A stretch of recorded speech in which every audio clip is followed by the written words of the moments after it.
ओम शांति।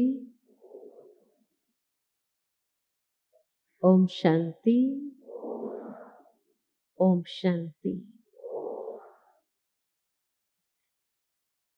बाबा ने हम बच्चों को ज्ञान के इतने रत्न चिंतन करने के लिए, मनन करने के लिए दिए हैं। और प्रतिदिन बाबा की साकार मुरलियों में भी कई चिंतन करने के लिए बहुत सुंदर पॉइंट्स बाबा देते रहते हैं। आज बाबा ने मुरली के अंदर बहुत सुंदर सेवा की एक विधि बताई कि बाबा कहे तुम जब भी किसी से मिलने जाओ तो कितनी रॉयल्टी के साथ जाना चाहिए। नहीं तो समझते हैं कि ये पैसा इकट्ठा करने आए हैं और भगा देंगे। बाबा के शब्द में, हंसी में बाबा के टिप टॉप होकर के जाना चाहिए। लेकिन टिप टॉप का मतलब कोई बाह्य श्रृंगार की बात नहीं है, लेकिन आंतरिक दिव्यता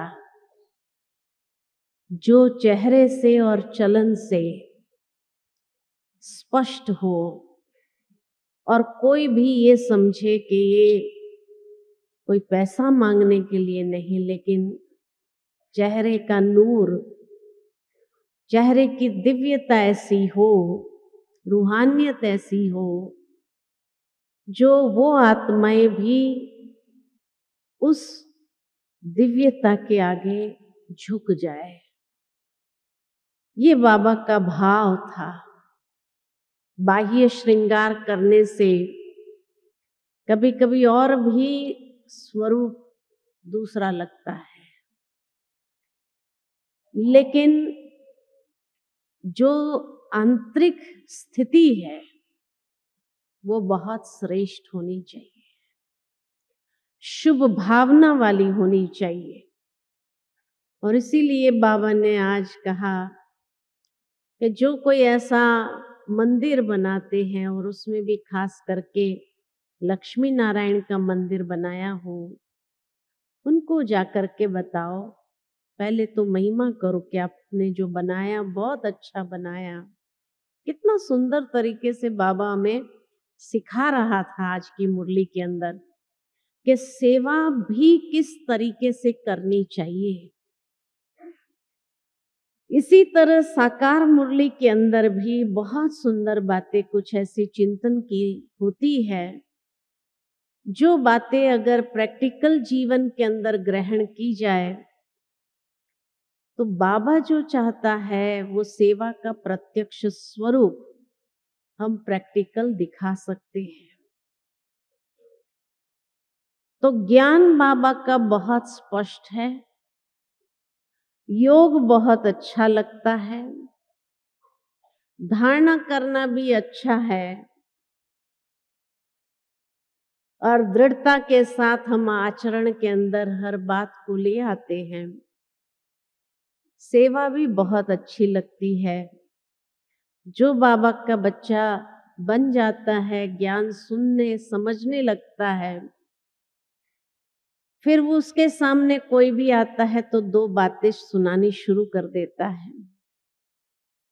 जो पहले कभी किसी के आगे बोल नहीं सकते थे, लेकिन ज्ञान में आने के बाद उनका भी मुख खुलने लगता है और ज्ञान की बड़ी अच्छी बातें हर कोई सुनाने लगता है। लेकिन फिर भी पुरुषार्थ के अंदर जो अटक आती है वो किस बात को लेकर के आती है। आत्मा का ज्ञान स्पष्ट है, परमात्मा का ज्ञान स्पष्ट है, योग का विषय भी स्पष्ट हो जाता है, लेकिन अगर अटक आती है हम लोगों के पुरुषार्थ में या आंतरिक एक्सेप्टेंस में, तो वह कहाँ आती है? ड्रामा की बात को लेकर के ही कई बार ब्राह्मणों में भी ये आ जाता है कि भाई इस जीवन के अंदर कुछ जो दृश्य है वो अगले कल्प में नहीं चाहते हैं, उसके लिए कोई उपाय हो तो बताओ। बाकी सब कुछ ठीक है, लेकिन इस जन्म में कुछ कुछ दृश्य, कुछ कुछ घटनाएं जीवन में ऐसी आई है या हो रही होती है, वो अगले कल्प में रिपीट नहीं होनी चाहिए। ऐसा समझते हैं? हाँ, कि नहीं ठीक है, जैसा चल रहा है वैसे बहुत अच्छा है ड्रामा। क्या समझते हैं? चेंज करना चाहते हैं? चेंज करना चाहते हैं?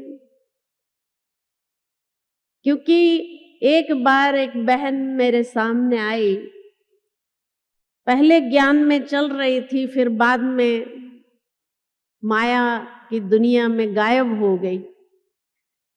जब मैं मिली मैंने उसको पूछा भाई क्या बात है, तो कहा बस ज्ञान तो सब अच्छा लगा, योग भी अच्छा लगा, लेकिन जब मुरली सुनने जाते और हर रोज ड्रामा की पॉइंट तो जरूर आती है, और जब ये बात आती है कि रिपीट होता है वो भी हूबहू, ये एक्सेप्ट नहीं हो रहा था मेरे से। इसलिए मैंने ज्ञान को छोड़ दिया ताकि मैं सुनूं ही नहीं, तो मुझे वो बात डिस्टर्ब ना करे। तो आप लोग क्या समझते हैं कि अगले कल्प में थोड़ा ड्रामा चेंज होना चाहिए? थोड़ा थोड़ा चेंज होना चाहिए। हाँ हाँ, हमने ही एक बार पहले बताया था क्लास में कि ड्रामा जो है भगवान की इतनी सुंदर क्रिएशन है, एक्यूरेट क्रिएशन है, इतना एक्यूरेट और परफेक्ट बाबा ने ड्रामा बनाया है। जो भगवान कहते हैं मैं उसको चेंज नहीं कर सकता। लेकिन कुछ दिन पहले जब ये बहन की बात सुन करके विचार चला, तो चिंतन में ये बात आई कि बाबा हमेशा मुरली के अंदर कहते हैं कि ड्रामा का क्रिएटर, डायरेक्टर, प्रिंसिपल एक्टर मैं हूं। है ना, बाबा ने ये बात कही है कि ड्रामा का डायरेक्टर मैं हूं। क्रिएट किया है बाबा ने ये संसार का नाटक हम सबको खेल करने के लिए, और प्रिंसिपल एक्टर भी मैं हूं। लेकिन जब मैं सोच रही थी तब मेरे मन में ये विचार आया कि अगर बाबा डायरेक्टर है, क्रिएटर है, प्रिंसिपल एक्टर है, तो इस ड्रामा का स्क्रिप्ट राइटर कौन है? कौन है स्क्रिप्ट राइटर? भाई स्क्रिप्ट तो किसी ने लिखी होगी, बाबा तो डायरेक्टर है। डायरेक्टर कभी स्क्रिप्ट राइटर नहीं होता है। इसीलिए बाबा हमेशा मुरली के अंदर ये कहते हैं कि बच्चे मैं ड्रामा चेंज नहीं कर सकता हूं, क्योंकि स्क्रिप्ट बाबा ने लिखी ही नहीं है। मुरली के अंदर बाबा कई बार ये बात कहते हैं कि बच्चे ये ड्रामा को नाटक के साथ कंपेयर नहीं किया जा सकता है, लेकिन उसकी कंपैरिजन बाबा हमेशा फिल्म के साथ करते, क्योंकि ड्रामा में फिर भी अदली बदली हो जाता है, एक्टिंग चेंज हो सकती है, लेकिन फिल्म एक बार जो शूट हो गई उसमें फिर कोई चेंजेस नहीं हो सकता है। ये ठीक है ना? तो ठीक इसी तरह अगर बाबा डायरेक्टर है इस फिल्म का, बेहद के फिल्म का, तो डायरेक्टर का काम क्या होता है? डायरेक्टर का काम है डायरेक्शन देना, एक्टरों को डायरेक्शन देना कि भाई आप थोड़ा हाथ ऐसे करो या चेहरे की स्माइल ऐसे करो, एक्सप्रेशन ठीक ले आओ। ये डायरेक्टर का काम है, डायरेक्शन देना। तो बाबा भी डायरेक्टर है, वो हमें डायरेक्शन देता है। क्या डायरेक्शन देता है? अमृत वेले से लेकर रात्रि तक हमारा हर कर्म, हमारा उठना कैसे होना चाहिए, हमारा बैठना कैसे होना चाहिए, हमारा चलना कैसे होना चाहिए, हमारा चेहरा कैसा होना चाहिए, वहां तक की भावनाएं कैसी होनी चाहिए, क्योंकि जो आंतरिक स्थिति है वही फेस पर आती है। इसलिए कहते हैं कि mind is the index, face is the index of the mind. कि चेहरे के ऊपर जो भाव आ रहे हैं वो मन की स्थिति के आधार पर आ रहे हैं।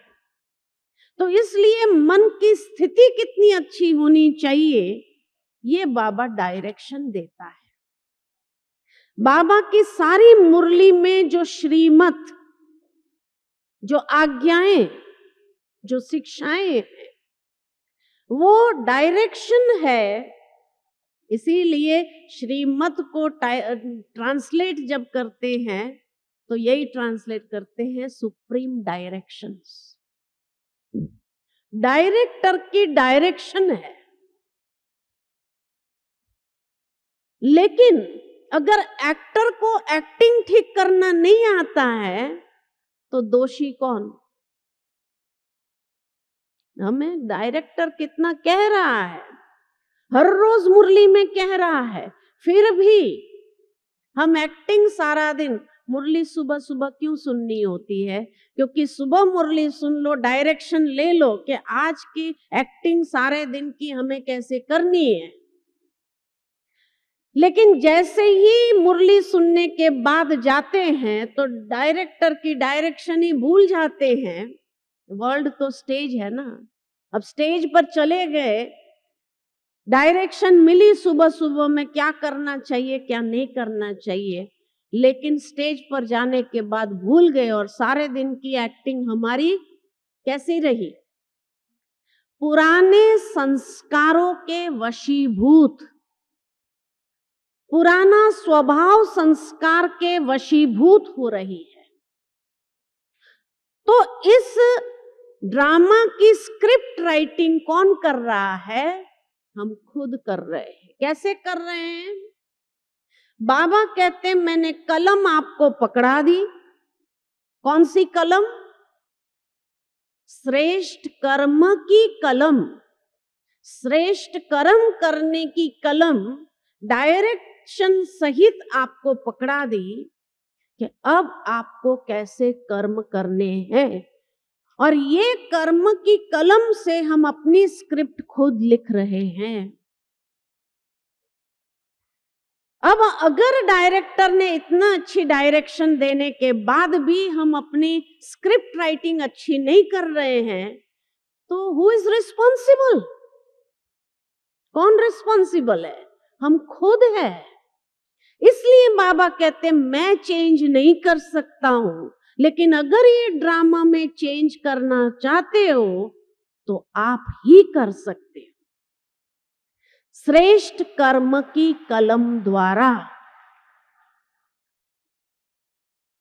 दूसरी बात ध्यान रहे कि ये जो फिल्म शूटिंग हो रही है, ये बेहद का ड्रामा की शूटिंग जो हो रही है, इस शूटिंग में एडिटिंग नहीं होती है। भाई आप कहो कि आज मैं भूल गई थी और मेरे से ऐसी गलतियां हो गई, बाबा इतना हिस्सा जो है आज का वो काट दो, मैं फिर से करती हूं। बाबा कहते हैं न इस ड्रामा की शूटिंग में रीटेक आते हैं, रीटेक नहीं आते। जैसे दुनिया के अंदर अगर कोई एक्टर गलती करता है तो क्या होता है, कोई बात नहीं, दोबारा करो, तीसरी बार करो, चौथी बार करो। कितनी बार रीटेक होते, 25 बार भी रीटेक करते एक सीन को। लेकिन इस बेहद के ड्रामा की शूटिंग में रीटेक नहीं होता है। एक बार जो कर लिया, शूटिंग हो गई, और जो शूटिंग हो गई वही हूबहू रिपीट होगी। क्योंकि ये ब्राह्मण जन्म पहला जन्म है या आखिरी जन्म है? पहला जन्म है या लास्ट जन्म है? पहला जन्म है ना। तो माना पुराना कल्प पूरा हो गया, लास्ट कल्प जो है वो पूरा हो गया। अब ये पहले जन्म में हम 84 जन्म की स्क्रिप्ट लिख रहे हैं, 84 बर्थ्स की स्क्रिप्ट लिख रहे हैं। और जो लिख रहे हैं कितनी एक्यूरेट लिखनी चाहिए, हमारी ये जिम्मेवारी है कि एक्यूरेटली हम लिखे। क्योंकि ये बात हमें समझ में आनी चाहिए कि इसमें रीटेक नहीं है, इसमें एडिटिंग नहीं है, इरेजर नहीं है कि कोई कहे कि भाई इतना इरेज कर दो, है ना, इतना काट दो। तो न रीटेक है न एडिटिंग है, एडिटिंग कर ही नहीं सकते। जो शूट हो गया, जो कर्म हमने कर दिया और वो शूटिंग हो गई, उस कर्म करते समय अगर मक्खी यहां से पास हुई तो 5000 साल बाद ये फिर से पास होगी।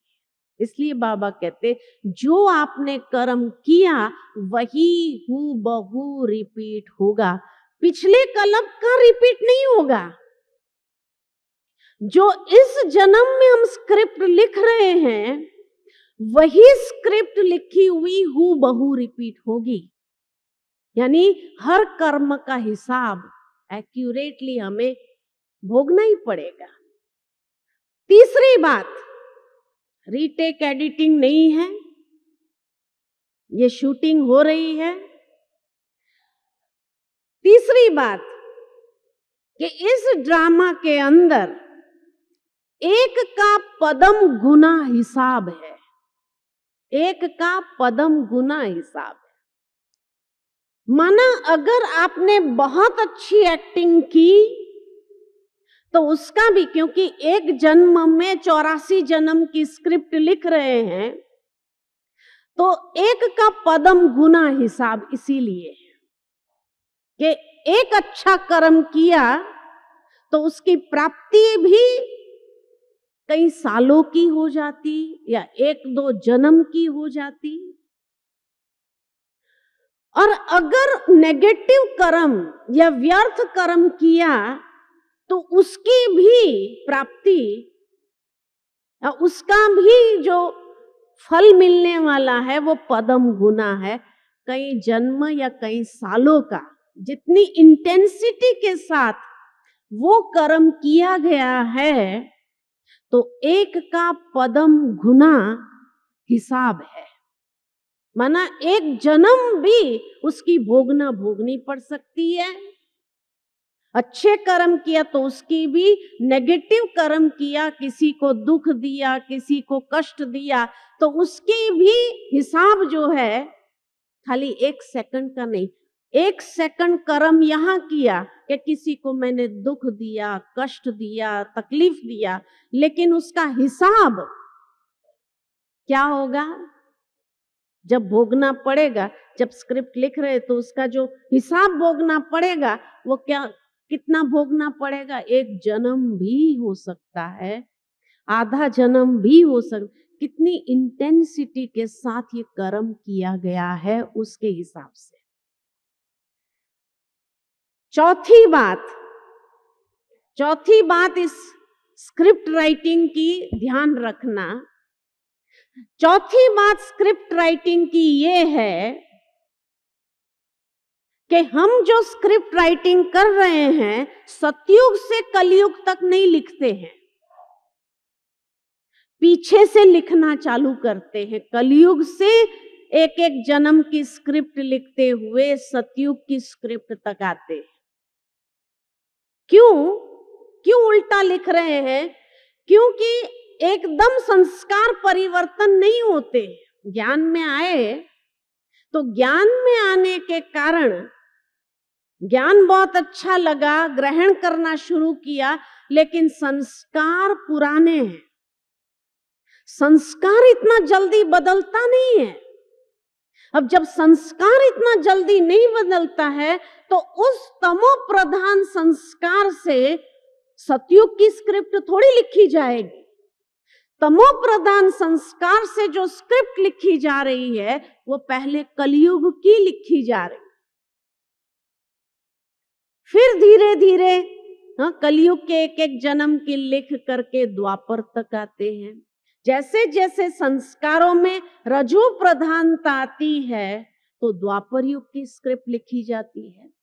सतो संस्कार जैसे जैसे डेवलप होने लगते तो त्रेता की स्क्रिप्ट लिखी जाती है, और एकदम सतो प्रधान जब हो जाते हैं तब सतयुग की स्क्रिप्ट लिखी जाती है। इसलिए बाबा कहते हैं अभी तक सतयुग की एक भी सीट फाइनल नहीं हुई है, खाली ब्रह्मा बाबा मम्मा दो ही फाइनल हुए। माना कोई भी चांस ले सकते हैं, क्योंकि अभी तक बाबा की मुरली के हिसाब से जब बाबा देखता है तो बाबा कई बार कहते हैं अभी तक बच्चे रजो तक नहीं पहुंचे हैं। माना स्क्रिप्ट लिखते लिखते रजो तक नहीं पहुंचे, द्वापर तक नहीं पहुंचे हैं, तो अभी तक सतयुग त्रेता की स्क्रिप्ट लिखी ही नहीं गई है कई लोगों की। अभी तो कई दादियों की सतयुग त्रेता की स्क्रिप्ट लिखी जा रही है, क्योंकि वो सतो प्रधान संस्कारों में आ गए। लेकिन मेजॉरिटी जो ब्राह्मण है वो भी रजो तक पहुंचे हैं। अभी तक सतयुग त्रेता की फुल सीट्स खाली है ना।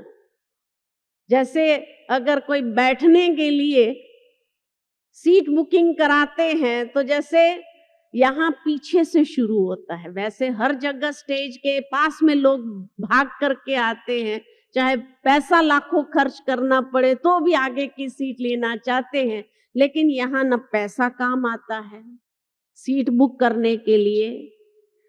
यहाँ सीट बुक करने का आधार है कि जितना फास्ट चेंज संस्कारों में आता जाएगा उतना आगे की सीट आप रिजर्व कर सकते हैं।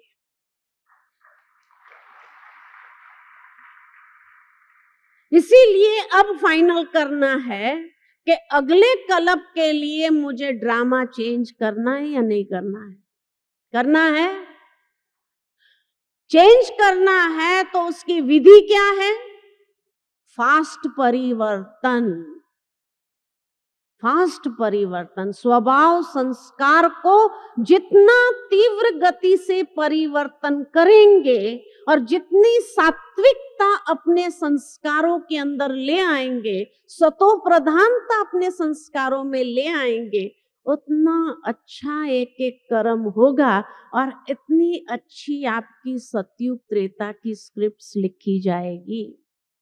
लेकिन अभी तक भी अगर हम अपने संस्कारों को चेंज नहीं कर रहे हैं, और क्यों नहीं कर रहे हैं, कारण क्या है? कारण ये है कि हम एक दूसरे को देखना चालू करते हैं, अरे ये मेरे से पुराना, अभी तक इसके अंदर चेंज नहीं है तो मेरे में कहां से आएगा।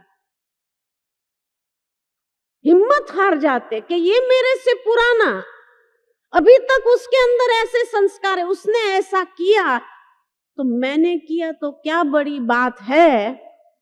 अब ये संस्कारों से जब स्क्रिप्ट लिखते हैं तो सतयुग त्रेता की स्क्रिप्ट लिखी जाएगी।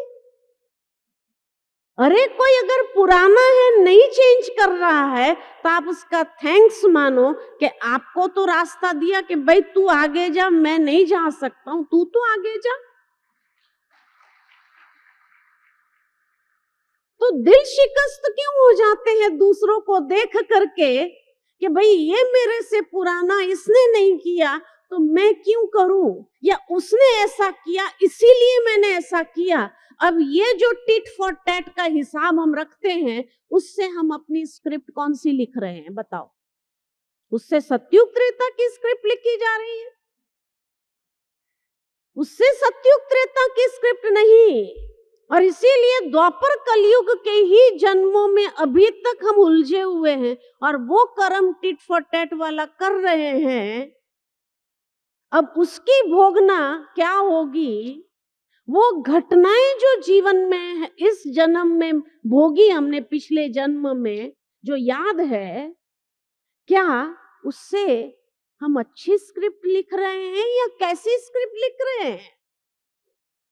इसलिए बाबा इतना जोर दे करके मुरली पिछले 3-4 सीजन में चलाई, बच्चे व्यर्थ से मुक्त हो जाओ, व्यर्थ से मुक्त हो जाओ, वाह वाह करते हुए बढ़ते जाओ। वाह वाह माना इतनी अच्छी स्क्रिप्ट लिखो जो हर कोई कहे वाह वाह वाह के गीत गाए, कि आप खुद भी अपने गीत गाओ कि वाह मेरा भाग्य वाह, वाह बाबा वाह, वाह ड्रामा वाह।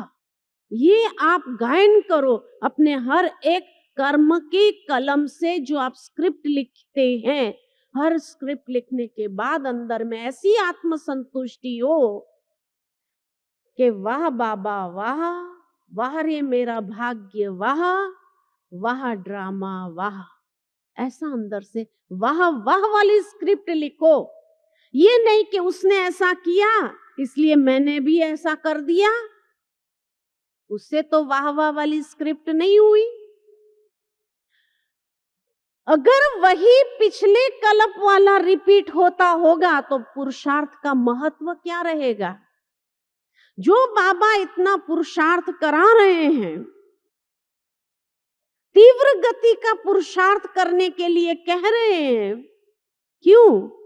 क्योंकि दिन प्रतिदिन समय बहुत कम होता जा रहा है और अभी तक अगर रजो तक नहीं पहुंचे तो सतयुग त्रेता की स्क्रिप्ट कब लिखोगे? कब लिखोगे? और लास्ट में अगर फास्ट किया भी तो कौन सा पद पाएंगे?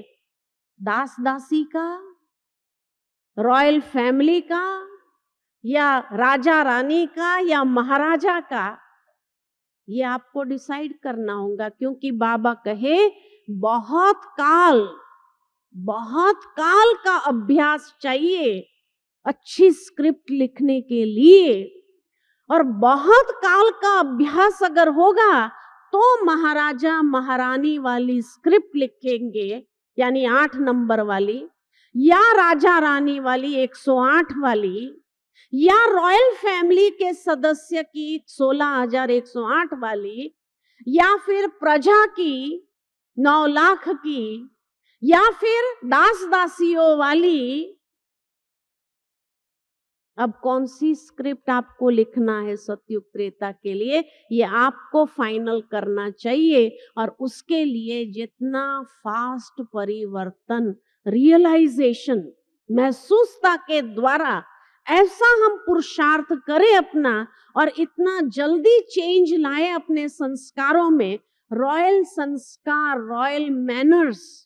अगर उस घराने में जाना है, रॉयल फैमिली के भी 16,100, तो संस्कारों में रॉयल्टी अभी नहीं लाएंगे तो कब लाएंगे? स्क्रिप्ट तो अभी लिखी जा रही है।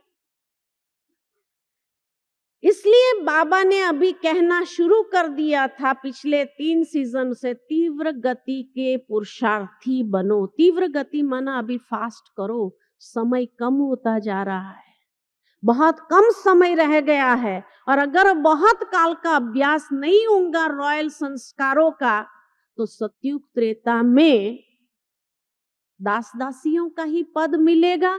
तो क्या ये एक्सेप्टेड होगा? एक होते हैं राजघराने के दास दासी जो चलो श्री कृष्ण के साथ खेलेंगे, लेकिन एक होता है प्रजा के भी दास दासी। तो कौन सी स्क्रिप्ट लिख रहे हैं ये देखो। और समय कितना कम रह गया है।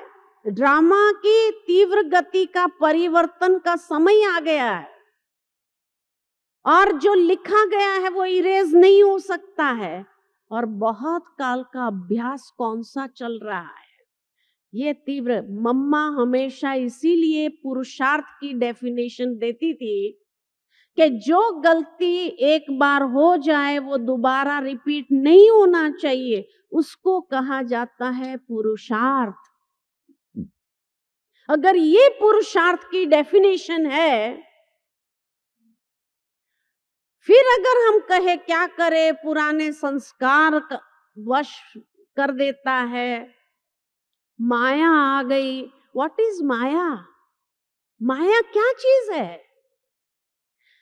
अपनी ही कमजोरी, कमजोर संस्कारों का प्रयोग, कोई भी विकार या बुराइयों के संस्कारों के, तमोगुणी संस्कारों के वश होकर के जब कर्म करते हैं, यानी वो कर्म की कलम से स्क्रिप्ट लिखते हैं, उसको कहा जाता है माया। ये माया है। तो जब भी कोई कहता है माया आ गई, इसका मतलब क्या हुआ? वो यही कहना चाहते हैं, क्या करूं मैं, पुराने संस्कारों के वशीभूत होकर के, कमजोरी के संस्कारों के वशीभूत होकर के कर्म कर रहा हूं। यही तो माया है। माया कोई चीज थोड़ी है। माया कोई चीज थोड़ी है। सुबह अमृत वेला नहीं उठ सके, आलस अलबेलेपन के संस्कारों के वशीभूत हो गए, तो क्या कहते हैं? आज सुबह माया आ गई। तो माया क्या चीज है? आलस्य को कहा गया माया, कि मैं आलस्य के संस्कार के वशीभूत हो गई। सीधे शब्द में बोलने में थोड़ी शर्म आती है कि मैं कैसे कहूं कि मैं आलस्य के संस्कार के वश थी, इसलिए क्या कहते हैं रॉयल भाषा में, माया आ गई। माना दोष मेरा नहीं है, माया का है।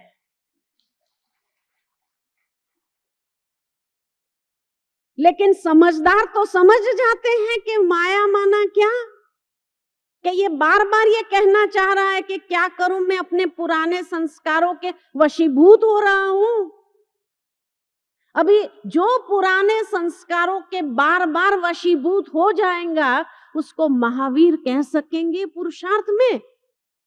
महावीर कहेंगे, घोड़ेस्वार भी कहेंगे, प्यादे कहेंगे। और अगर प्यादे ही रहे तो उस पुरुषार्थ से कौन सी स्क्रिप्ट लिख रहे हैं? राजा रानी की या दास दासी के भी दास दासी की? किसकी स्क्रिप्ट लिख रहे हैं? कौन सी स्क्रिप्ट लिख रहे हैं? इसीलिए बाबा कहते, जो आप लिख रहे हैं वही हूबहू अगले कल्प में रिपीट होने वाला है। पिछले कल्प का नहीं, ये कल्प में जो लिख रहे हैं, ये फर्स्ट जन्म में जो हम लिख रहे हैं, वही सारा कल्प रिपीट होने वाला, हूबहू रिपीट होगा। तो ड्रामा के ये सूक्ष्म रहस्य को समझने की आवश्यकता है कि अगर सचमुच ड्रामा चेंज करना चाहते हैं, जो चाहते हैं हाथ खड़ा करो। चेंज करना चाहते हैं ड्रामा को? अगर ड्रामा को चेंज करना चाहते हैं तो पहली बात ये अंडरलाइन की है, मुझे आज से ही दृढ़ संकल्प लेकर के अपनी कमजोरी के संस्कारों के वशीभूत नहीं होना है, नहीं होना है। इतना दृढ़ता पूर्वक अभ्यास करना है कि कोई भी पुराना संस्कार मेरे कर्म में इंटरफियर नहीं करना चाहिए। उसको कहते हैं स्वराज्य अधिकारी। और जो ऐसा स्वराज्य अधिकारी बनता है, वही विश्व महाराजन अधिकारी बन सकता है। तो इतना फास्ट चेंज लाने के लिए तैयार है? हाथ खड़ा करो।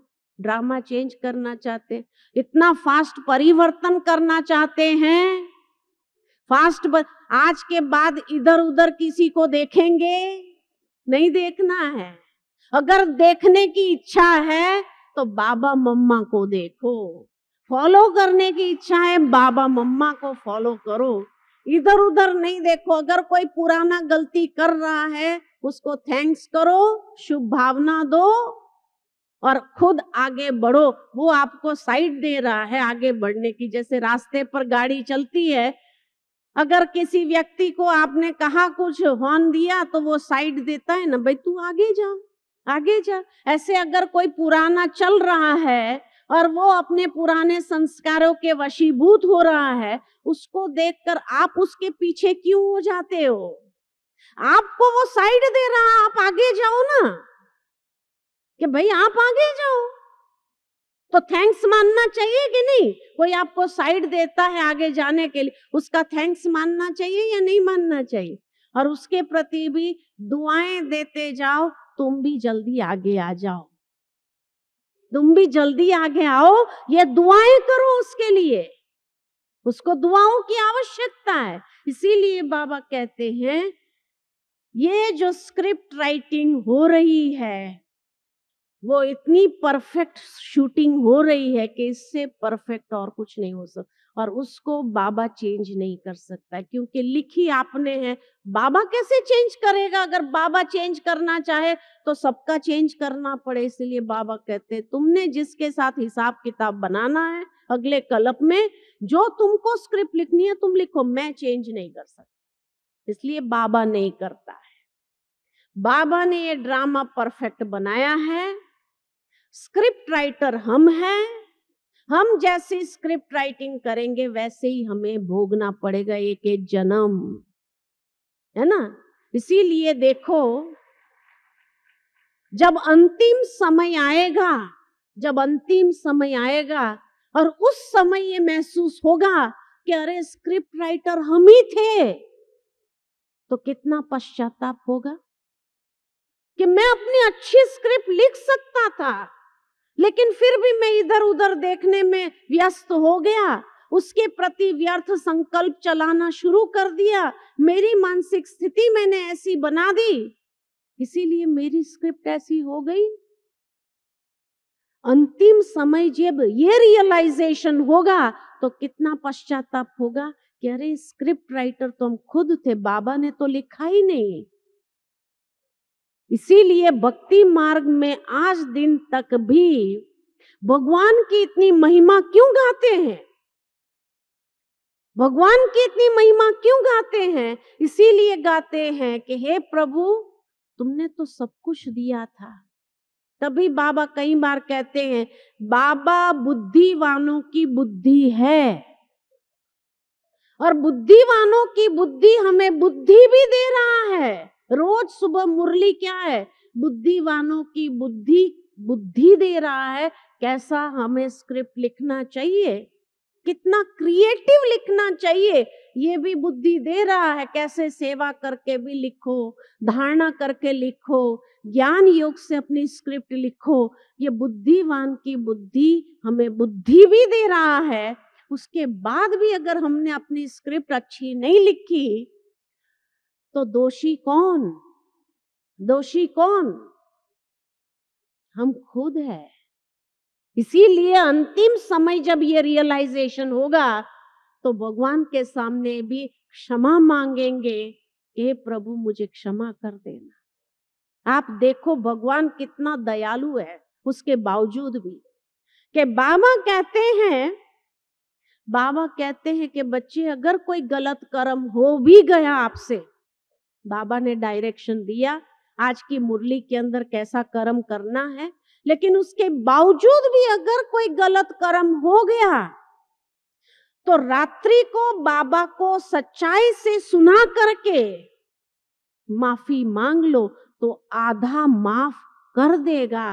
माना स्क्रिप्ट में थोड़ी एडिटिंग बाबा कर सकता है, कर सकता है, लेकिन इसका नियम समझ लो। स्क्रिप्ट में एडिटिंग हो सकती है, लेकिन क्या? लेकिन सच्चाई से सुनाने के बाद दृढ़ संकल्प साथ में करना होगा कि ये गलती दोबारा रिपीट नहीं होगी, तो बाबा आधा माफ करेगा, नहीं तो नहीं करेगा। तो एडिटिंग हो सकती है। बाकी आप रोज गलत कर्म करते जाओ, रोज रात को बाबा को सच्चाई से सुना दो, दूसरे दिन फिर वही गलती करो, फिर बाबा थोड़ी माफ करेगा। बाबा एक बार माफ करता है, एक बार माफ करता है।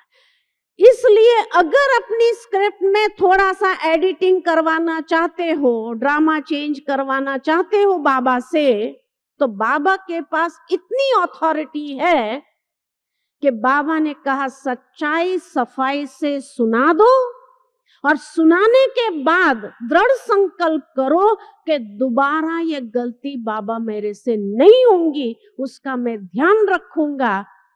तब बाबा एडिट करने के लिए तैयार है।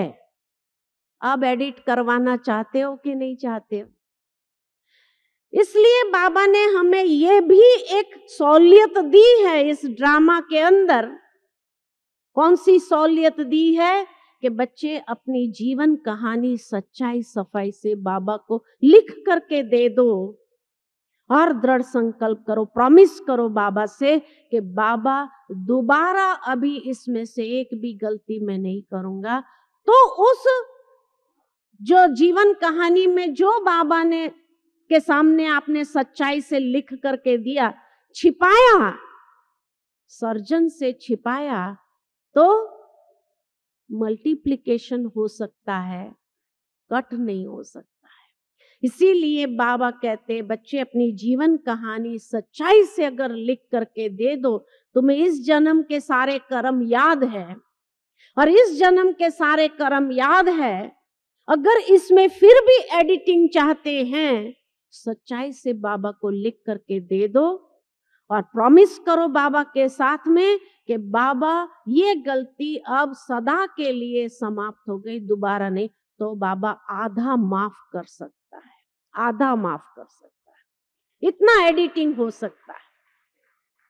तो ड्रामा चेंज हो सकता है। तभी तो बाबा ने ये कहा, ये महावाक्य क्यों आया? अगर वही पिछले कल्प वाला होता था तो पुरुषार्थ का मतलब ही नहीं रहता था। लेकिन बाबा ने कहा मैं आधा माफ कर दूंगा, लेकिन बच्चे सच्चाई से लिखते नहीं हैं, छिपाते हैं, छिपा के फिर दोबारा गलतियां करते जा रहे हैं। तो बाबा भी क्या करेगा? बाबा एडिटिंग करना चाहता है। इसलिए बाबा ने कहा कि अगर मान लो कि 108 से ज्यादा हो गए तो बाबा लड़ी लगाने के लिए भी तैयार है। यहां तक बाबा एडिटिंग करने के लिए तैयार है कि अगर 108 से ज्यादा हो गए दाने, तो बाबा क्या करेगा? लड़ियां लगा देगा, लड़ियां लगा देगा।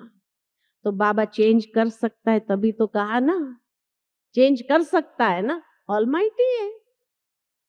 लेकिन हमारे दादी जानकी हमेशा ये बात कहती है, हमारे अंदर पहली बात सच्चाई सफाई, सच्चाई सफाई होनी चाहिए। जो बाबा को सुनाए, सतगुरु के दरबार में सच्चाई के साथ सुनाए, और प्रॉमिस करे दोबारा गलती नहीं करेंगे। और दूसरी बात, नियत साफ हो, इंटेंशन प्योर हो। अंदर जो कर्म करो प्योर इंटेंशंस के साथ कर्म करेंगे तो स्क्रिप्ट बहुत अच्छी लिखी जाएगी, स्क्रिप्ट बहुत अच्छी लिखी जाएगी। तो इसीलिए स्क्रिप्ट राइटर हम खुद है। बाबा चेंज नहीं कर सकते, चेंज कर सकते तो कौन कर सकते? हम कर सकते। और अगर हम करना चाहते हैं तो माना बहुत फास्ट चेंज, तीव्र पुरुषार्थ बाबा क्यों कहते हैं? एवर रेडी रहो, ये बाबा क्यों कहते हैं? एवर रेडी माना अब चेंज करने, पुराने संस्कारों को चेंज करने में एवर रेडी बनो। और तीव्र पुरुषार्थ, पुरुषार्थ माना पुरुषार्थ के आत्मा की उन्नति अर्थ श्रेष्ठ कर्म की कलम से अब आज के बाद ये दृढ़ संकल्प करो कि आज के बाद हर घड़ी मेरी शूटिंग हो रही है, हर घड़ी जब मेरी शूटिंग हो रही है तो हर घड़ी मुझे अपने चेहरे के एक्सप्रेशंस कैसे रखने हैं, अपने मन की भावनाएं कैसी रखनी है, इंटेंशंस कैसे प्योर रखने हैं, ये सब नेचुरल आना चाहिए। जैसे दादियों को देखते हैं, प्रकाश मणि दादी को आपने देखा, गुलजार दादी को, कितना नेचुरल उनका श्रेष्ठ कर्म है, मेहनत नहीं लग रही है, नेचुरल। पुराने कोई भी संस्कार दादियों को गुस्सा नहीं आता है, नहीं आता है। अगर कोई गलती करता है तो भी गुस्सा नहीं आता, शुभ भावना का दान देते चलो, शुभ भावना रखते हैं दादियां। इतना नेचुरल उन्होंने कर दिया, तभी तो इतनी अच्छी स्क्रिप्ट लिख रहे हैं जो हर कल्प में वही तो दादियां बनती है, इसीलिए बनती है क्योंकि उन्होंने फॉर्मूला सीख लिया कि श्रेष्ठ कर्म की कलम द्वारा मुझे अपनी स्क्रिप्ट हर घड़ी अच्छे से अच्छी रखनी है। और इसीलिए वो सदा मुस्कुराते रहते। कभी भी कोई फोटो खींचता है दादियों का, कोई फोटो टेंशन वाला देखा? देखा कितना नेचुरल, नेचुरल इनोसेंट मुस्कुराहट। इसलिए बाबा कहते वो सेंट है, सेंट का टाइटल, क्योंकि इनोसेंट है। और वो इनोसेंस उनकी इतनी नेचुरल रूप में है, तभी तो हर घड़ी इतनी अच्छी स्क्रिप्ट लिखे जा रहे हैं। तो हम सभी को भी आज के बाद क्या करना है? क्या करना है? अपना चेहरा और चलन इतना सुंदर रखना है, हर एक के साथ हमारा व्यवहार इतना सुंदर रखना है। कोई कुछ भी अपने पुराने संस्कारों के कारण आपको दे, आपको वो चीज लेनी नहीं, आपको अच्छा ही देना है। ये आपकी अच्छी स्क्रिप्ट लिखी जाएंगी। तो तैयार है? तैयार है? कोई कैसा भी आपको दे, बुरा दे, कैसा भी आपके प्रति भावना रखे, लेकिन मुझे अच्छी भावना रखना है। कोई बुरी भावना अगर दे भी रहा है तो भी मुझे अच्छी भावना देना है, अच्छे विचार देने हैं। व्यर्थ नहीं सोचना है कि ये ऐसा क्यों कर रहा है, ये ऐसा क्यों कर। वो अपनी स्क्रिप्ट लिख रहा है, आप अपनी स्क्रिप्ट लिखो। वो अगर गंदा देता है तो मुझे गंदा थोड़ी देना है, मुझे अच्छा देना है। मेरी स्क्रिप्ट राइटिंग मुझे बहुत अच्छी करनी है। तैयार है ना? ड्रामा चेंज करने के लिए तैयार है ना? तैयार है? हैं? तो चेंज करके दिखाओ। आज के बाद जो बाबा चाहते हैं वैसा हम अपनी स्क्रिप्ट राइटिंग करना शुरू करें। जैसे मधुबन में आए हैं तो कोई कुछ भी करता है तो भी आप मुस्कुराते हुए उसको देते ही जाते हैं ना, शुभ भावना देते, शुभ का। वैसे वहां जाने के बाद भी कोई कुछ भी करे, कोई कुछ भी करे, लेकिन मुझे अपनी स्क्रिप्ट बहुत अच्छी लिखनी है। टिट फॉर टैट वाला हिसाब अभी क्या करना है? बंद करो। टिट फॉर टैट वाला हिसाब नहीं चाहिए। तो हम अपनी स्क्रिप्ट अच्छी लिखेंगे। कोई गलत कर रहा है तो मैं क्यों गलत करूं? वो गलत कर रहा है, वो अपनी स्क्रिप्ट लिख रहा है, आप अपनी स्क्रिप्ट लिखो, अच्छा करो, अच्छा बनो। अच्छे बनते हुए आगे बढ़ो। बाबा जैसे कहते सकाश दो उस आत्मा को, शुभ भावना दो, शुभ कामना दो, सकाश दो। आप अपनी स्क्रिप्ट अच्छी लिखो, ठीक है ना? ठीक है, तो ड्रामा चेंज कर सकते हैं ना?